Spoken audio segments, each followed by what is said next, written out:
Election commission Punjab में इंतखाबात कराए। नए असम्बली के इंतखाबात असम्बली तहलील के 90 रोज़ के अंदर लाजमी हैं। Lahore high court single bench ने पंजाब में इंतखाबात के लिए दायर दरखास्त का फैसला सुना दिया।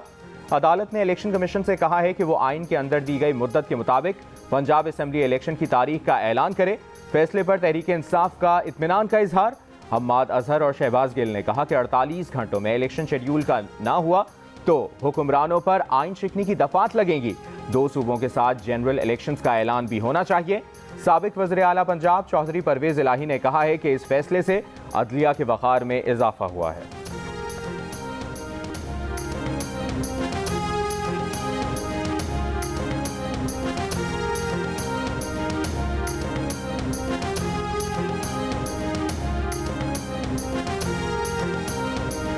इलेक्शन कमीशन में सदर ममलिकत के मरासले की आइनी और कानूनी मुज़म्मिरात। वज़ारत दाखिला की तरफ से अमन व अमान की खराब सूरत हाल। फाइनेंस डिवीजन की तरफ से मुल्क में माशी सूरत हाल और इलेक्शन के इनकाद के लिए मतलूबा फंड्स की अदम दस्तियाबी पर गौर किया। वज़ारत दाखिला ने बताया कि सिक्योरिटी हालात के पेश नज़र पाक फौज और सिविल आर्म्ड फोर्सेज को स्टैटिक ड्यूटी के लिए मुहैया नहीं किया जा सकता।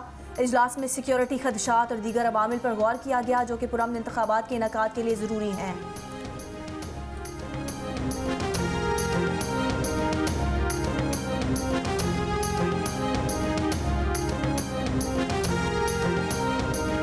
इलेक्शन कब कराने हैं ये काम इलेक्शन कमीशन और अदलिया का है। हुकूमत अप्रैल में भी इलेक्शन के लिए तैयार है और अक्टूबर में भी तैयार है। जियो न्यूज़ के प्रोग्राम आज शाहजेब खानजादा के साथ में बातचीत करते हुए वज़ीर दाखिला राना सनाउल्लाह ने कहा कि हमारी सिर्फ एक राय है और वो ये है कि इंतखाबात इकट्ठे कराए जाएं, वरना इलेक्शन मुतनाज़ होंगे और हारने वाला धरने देगा।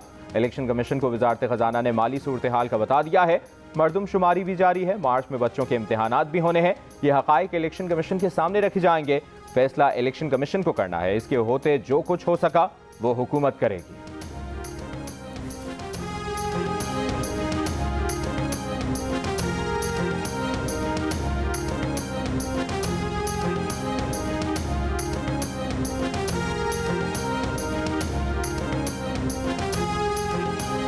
वज़ीर आज़म शहबाज शरीफ ने लाहौर में बाबे पाकिस्तान का इफ्तिताह कर दिया। वज़ीर आज़म ने वाल्टन रोड की तोसी और कुशादगी के मंसूबे का भी संगे बुनियाद रख दिया।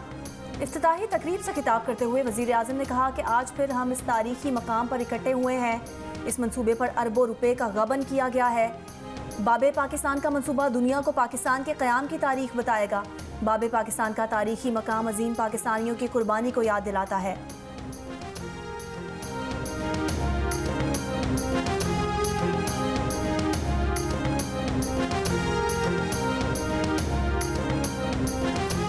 PTI रहनुमा फवाद चौधरी का कहना है कि PDM हुकूमत को दवाम देने के लिए मुआशी एमरजेंसी लगाने की गुफ्तगू हो रही है। मुआशी एमरजेंसी लगाई गई तो इसके शदीद सिक्योरिटी असरात होंगे। हमारा एटमी प्रोग्राम दुश्मनों के प्रोपेगेंडे का मरकज़ होगा और हमारी आज़ादी महज रस्मी होगी।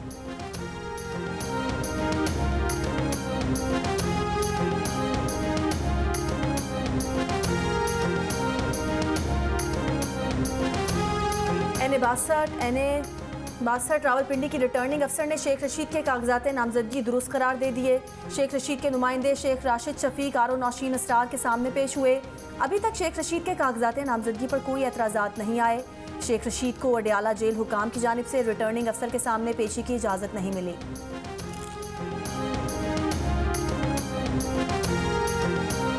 PTI हुकूमत के दौर में 33 अरब रुपए की मुबैना करप्शन पर नैब की कार्रवाई।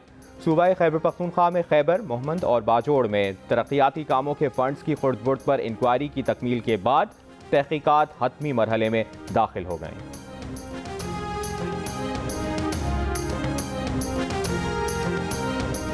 PDM ने पीपल्स पार्टी को ज़िमनी इंतखाबात में हिस्सा न लेने का मशवरा दे दिया। पीपल्स पार्टी की क़यादत से PDM रहनुमाओं की वर्चुअल मीटिंग। पीपल्स पार्टी का ज़िमनी इंतखाबात में हिस्सा लेने या ना लेने के लिए मुशावरत बढ़ाने का फैसला।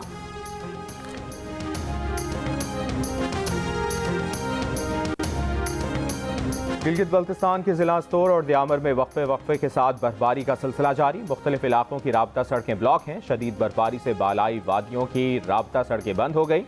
गंदम और मवेशियों के चारे की किल्लत पैदा हो गई। लवारी टनल को ट्रैफिक के लिए खोल दिया गया।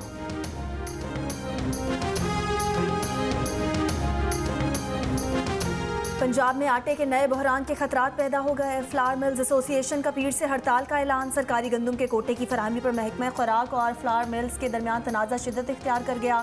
दुकानों से आटा गायब, किल्लत बढ़ गई। सरकारी 10 किलो आटे का सस्ता थैला भी दस्तयाब नहीं। मिलों ने कमर्शियल 15 किलो आटे की सप्लाई भी कम कर दी। पंजाब हुकूमत ने हड़ताल पर उकसाने वाली 12 फ्लावर मिल्स का गंदम का कोटा मुअत्तल कर दिया। महकमा खुराक के मुताबिक पंजाब की 95% फ्लावर मिल्स सरकारी गंदम का कोटा ले रही हैं। सरकारी गंदम ओपन मार्केट में बेचने वालों के खिलाफ कानूनी कार्रवाई होगी।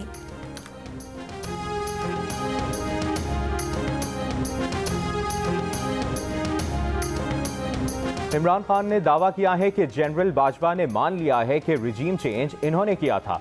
एक कॉलम का हवाला देते हुए इमरान खान ने कहा कि जनरल बाजवा ने सहाफ़ी को बड़े फ़ख्र और तकब्बुर से बताया कि उन्होंने किन मुआशी और दीगर वजूहात की बुनियाद पर हमारी हुकूमत ख़त्म की थी। लोग पहले ही जानते थे कि PTI की हुकूमत किसने गिराई है, मगर जनरल बाजवा ने मानकर खुद ही वो पर्दा हटा दिया और खुद ही वाज़ेह कर दिया कि ये काम किसका था। उस वक्त PDM और इस्टेब्लिशमेंट एक साथ खड़े हैं। अपने कॉलम में सहाफ़ी ने जनरल बाजवा के हवाले से लिखा था कि इमरान खान चाहते थे इनकी हुकूमत बचाई जाए, मगर इन्होंने इमरान खान की हुकूमत गिरने से इसलिए नहीं बचाई क्योंकि इनकी रीडिंग थी कि ये लोग मुल्क के लिए ख़तरनाक है, ये रहे तो मुल्क नहीं रहेगा।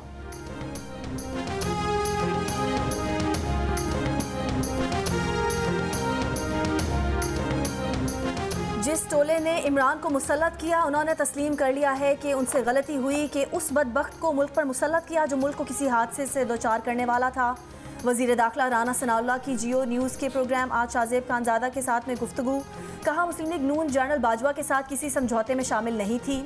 हुकूमत में शामिल किसी शख्स ने कभी नहीं कहा कि हमें 28 नवंबर के बाद हुकूमत मिली। मरियम नवाज ने ये कहा है तो वो पार्टी लीडर हैं, अपनी राय का इजहार कर सकती हैं। हम अवाम में इस बयानिए के साथ जाएंगे कि इस बदबख्त इमरानी टोले ने 2016 में मुल्क को आगे ले जाने वाली हुकूमत के खिलाफ साजिश की। 3.5 साल में मुल्क की मईशत का सत्यानाश कर दिया। हमने मुल्क को डिफॉल्ट से बचाया है।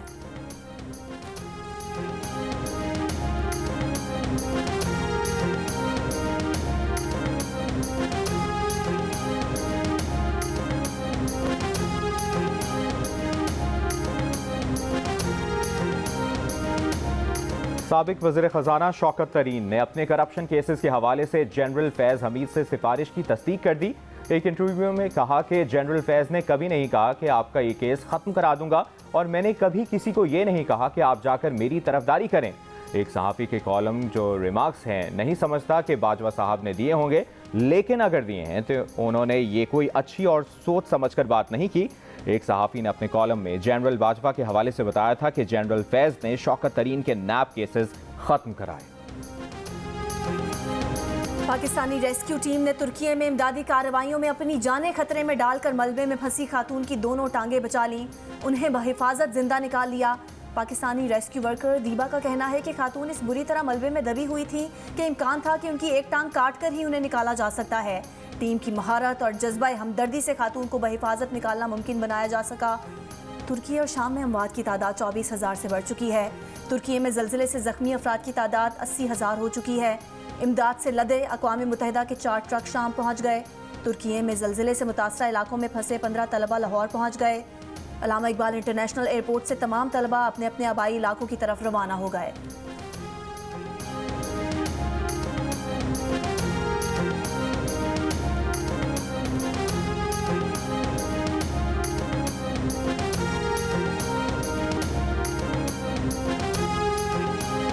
सिग्नल के पीछे आना ना तो हमारे हम आगे थे, एक बैक वाला पीछे था। उसने काट मारने की कोशिश की, उसकी काट नहीं लगी, वो खुद जाके किसी गाड़ी में लगा। तो आगे हम जैसे कि बात की सड़क मुड़े हैं ना, तो जैसे जिधर बंगले वगैरह खड़े हैं उधर आके उसने गोली में चलती गाड़ी, जब गाड़ी नहीं रोकती, एक बंदा था गाड़ी में। कराची के इलाके क़य्यूमाबाद में मोटरसाइकिल सवार मुलजिम ने रास्ता ना देने पर दूसरे मोटरसाइकिल सवार की जान ले ली।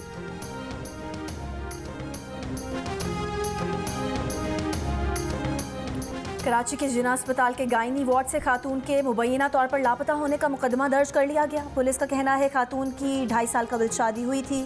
CCTV की मदद से तलाश जारी।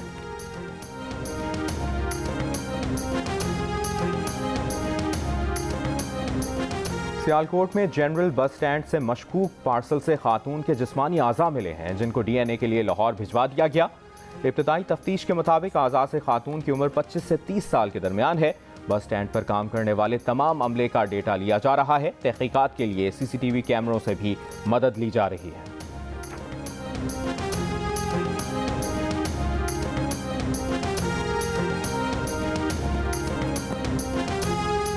जमात इस्लामी के मार गई महंगाई मार्च का दूसरा दिन। मार्च गुजरांवाला से आज गुजरात पहुंचेगा।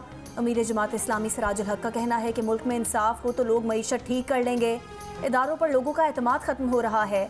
वादा खिलाफी को हुक्मरानों ने यू टर्न का नाम दिया है। तीनों जमातों की हुकूमत लैंड माफिया की हुकूमत है।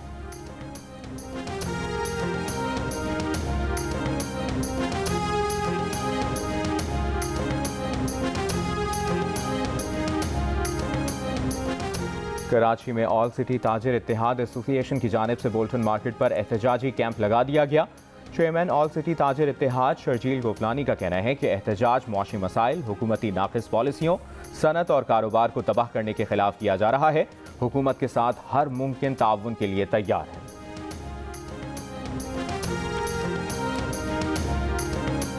पीपल्स पार्टी की क़यादत का MQM से राब्ता। 12 फरवरी के धरने को मुअख्खर करने की दरख्वास्त। पीपल्स पार्टी और MQM के रहनुमाओं के दरमियान मुज़ाकरात में आज अहम पेशरफ्त मुतवक्के।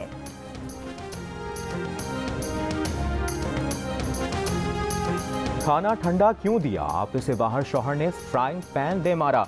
गुलकारा कोमल रिजवी ने अपने साबिक शौहर के हाथों घरेलू तशद्दुद का ज़ाती तजर्बा शेयर कर दिया। कहा उनके साबिक शौहर उनको मामूली बातों पर मारते पीटते थे, साथ जताते थे कि गलती कोमल की है जिसने उन्हें मजबूर किया कि वो उन पर हाथ उठाए। कोमल ने कहा कि हमारे माशरे में लड़कियों को यही सिखाया जाता है कि वो घर बचाने के लिए जुल्म सहती रहें। वो भी ये सोचकर बर्दाश्त करती रहीं कि अगर वो शौहर से मोहब्बत से पेश आएंगी तो वो अपना रवैया तब्दील कर लेंगे, लेकिन उन पर तशद्दुद का सिलसिला ना रुका और उन्हें बिलाखिर तलाक लेना पड़ी।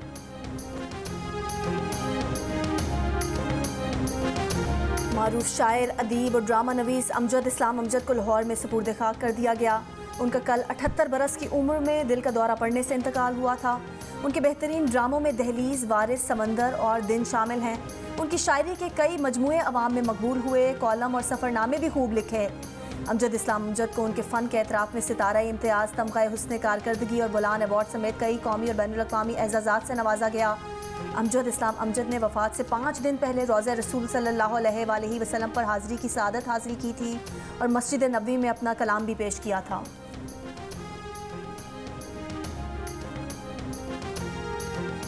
बहावलपुर में 18वीं चोलिस्तान डेजर्ट जीप रैली के मुकाबले जारी। स्टार कैटेगरी के मुकाबलों के लिए 77 गाड़ियां ट्रैक से रवाना।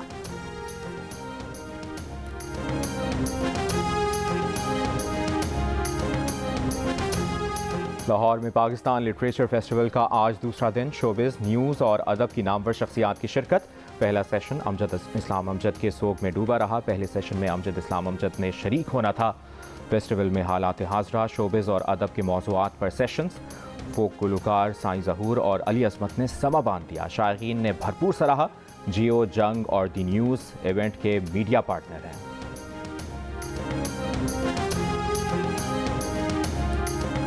मुज़ाहमत की अलामत, इंसानी हुकूक की अलमबरदार, जमहूरियत की दाई, आमरीत की मुनकिर, अक़लियतों की आवाज़, दबंग रहनुमा। आसमा जहांगीर को दुनिया से रुखसत हुए 5 बरस बीत गए। उनकी जलाई शम्में आज भी रोशन हैं।